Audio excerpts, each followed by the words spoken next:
Isang mapagpalang umaga po sa ating lahat mga kasama mga kalakay. Good morning, good morning. Nandito po tayo ngayon sa Tagaytay mga kasama mga kalakay.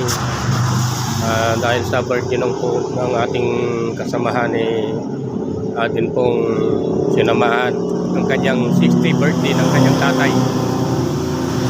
Kaya tayo nakarating dito sa Tagaytay. Ayan, ang ganda po ng kanilang mga kalsada rito, ganda ng view dahil hindi na maulan.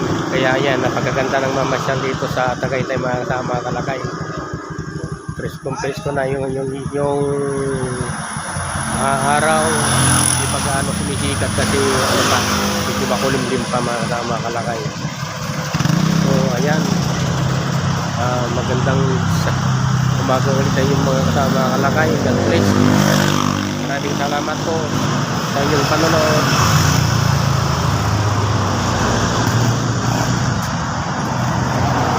Bye bye.